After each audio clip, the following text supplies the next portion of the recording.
എല്ലാവർക്കും നമസ്കാരം. ഇന്ന് ഞാനിവിടെ ഒരു പനിക്കൂർക്ക രസം എങ്ങനെ ഉണ്ടാക്കണം നോക്കാം. ഇത് എൻ്റെ ഒരു ചെറിയൊരു പനിക്കൂർക്ക ചെടി കേട്ടോ. ഉണ്ടോ? അപ്പോൾ ഇതൊന്നൊരു 5-8 ഇല പൊട്ടിക്കാം. ഇതിൽ ചെറിയൊരു വെറ്റിലയും പനിക്കൂർക്കയും കൂടി ഒന്നിച്ചിട്ടാട്ടോ ഇതിൽ നിൽക്കുന്നത്. ഇതൊന്നൊരു കുറച്ച് പൊട്ടിക്കാവേ.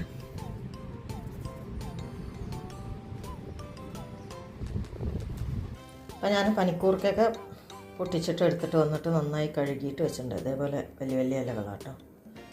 അപ്പോൾ ഒരു 8-10 ഇലകളുണ്ട്. ഒരു തക്കാളിയും കൂടി എടുത്തിട്ടുണ്ട്. അതിന് കുറച്ചൊരു നെല്ലിക്ക വലുപ്പത്തിലുള്ള പുളി വെള്ളത്തിലിട്ട് വെച്ചിട്ടുണ്ട്.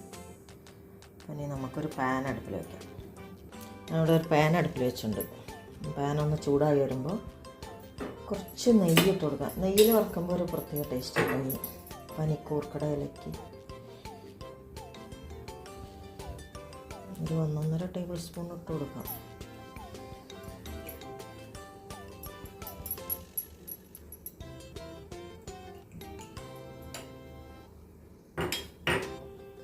അതൊന്ന് നെയ്യൊന്ന് ചൂടായി വരട്ടെ. അപ്പോൾ പാന് ചൂടായി വന്നിട്ടുണ്ട്. അപ്പോൾ അത് ഒന്ന് കട്ട് ചെയ്തിട്ടുണ്ട് കേട്ടോ. ഇത് കഴുകിയത് കൊണ്ടാണ് ഇങ്ങനെ, അതിൽ വെള്ളം ഉണ്ടാവുമല്ലോ. പനിക്കൂർക്കയുടെ ഗുണങ്ങളെക്കുറിച്ചിട്ടൊക്കെ പിന്നെ എല്ലാവർക്കും അറിയാമല്ലോ. ഞാൻ അതിൻ്റെ ഇല ഇടയ്ക്കിടയ്ക്ക് ഓരോന്നും എടുത്തിങ്ങനെ കടിച്ച് തിന്നാറുണ്ട് കേട്ടോ. ഇതൊന്ന് വഴന്ന് വരട്ടെ. പനിക്കൂർക്കൊക്കെ നന്നായിട്ട് വഴന്നിട്ടുണ്ട് കേട്ടോ. ഇനി ഇതിലേക്ക് കട്ട് ചെയ്ത് വെച്ച് തക്കാളി ചേർത്ത് കൊടുക്കുക. ഒരു തക്കാളി വെച്ച് തക്കാളിയും കൂടി ഒന്ന് ഇതിൻ്റെ കൂടെ നന്നായിട്ടൊന്ന് വേവട്ടെ.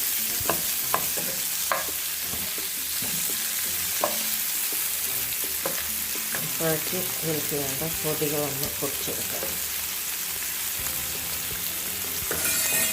ഞാനതിലേക്ക് 1 ടീസ്പൂൺ കുരുമുളക്, 1 ടീസ്പൂൺ നല്ല ജീരകം, കുറച്ച് വെളുത്തുള്ളി അല്ലി, ഒരു കുടം വെളുത്തുള്ളി അല്ലി എന്ന് പറയാം.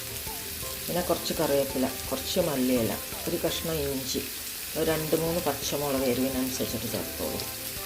അപ്പോൾ അതെല്ലാം കൂടി ഒന്ന് ക്രഷ് ചെയ്തെടുക്കണം. കുരുമുളകും ജീരകവും കൂടി ഫസ്റ്റ് ക്രഷ് ചെയ്യണം, അല്ലെങ്കിൽ ഇത് നന്നായിട്ട് പൊടിയും. ഇപ്പോൾ തക്കാളിയൊക്കെ നന്നായി മാഷായി വന്നിട്ടുണ്ട്, നന്നായി വെന്തിട്ടുണ്ട്. ഇനി ഇതിലേക്ക് ചതച്ച് വെച്ച് വെളുത്തുള്ളി, കുരുമുളക്, ഇഞ്ചി, ജീരകമൊക്കെ പാടെ ഒന്ന് ചേർത്ത് വെക്കും. ഇനി ആ മിക്സിയുടെ ജാറൊന്ന് കഴുകിയിട്ട് കുറച്ച് വെള്ളം ഒഴിച്ച് കൊടുക്കാം. പുളി പിഴിഞ്ഞ് വെച്ചതും കൂടി ഒഴിക്കാം.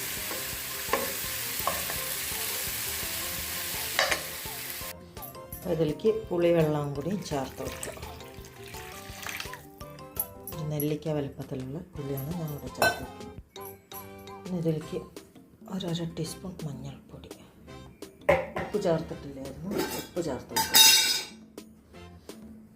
അതിനോട് കല്ലുപ്പാണ് ചേർക്കുന്നത്. ഇനി ഇത് നന്നായിട്ടൊന്ന് തിളയ്ക്കട്ടെ. അതിവിടെ നന്നായി തിളച്ചിട്ടുണ്ട്. നന്നായി പുളിയുടെ പച്ചമണമൊക്കെ പോയിട്ടുണ്ട്. ഇനി ഇതിലേക്ക് ഇഷ്ടംപോലെ കറിവേപ്പിലയും മല്ലിയിലയും ചേർത്ത് കൊടുക്കും.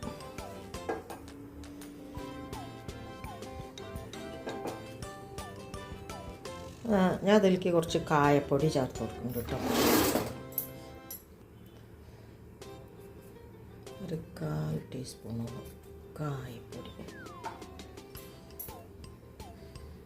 നല്ലൊരു മണം രസത്തിന്. ഇനി അതിലേക്കൊന്ന് വറുത്തിടും കൂടിയും ചെയ്യാം.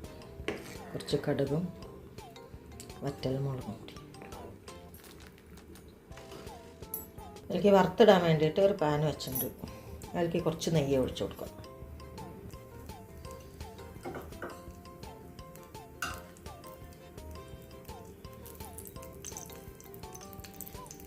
കടുകും വറ്റൽ മുളക് മാത്രമേ ഇട്ടിടുന്നുള്ളൂ ഇതിൽ.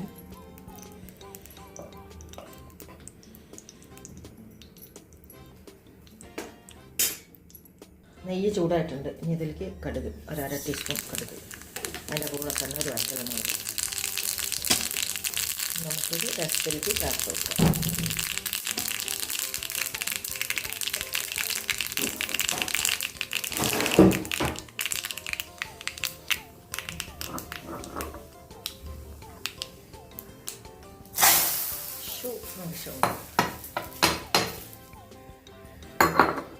അടിപൊളി രസം ഇവിടെ റെഡി ആയിട്ടുണ്ട്.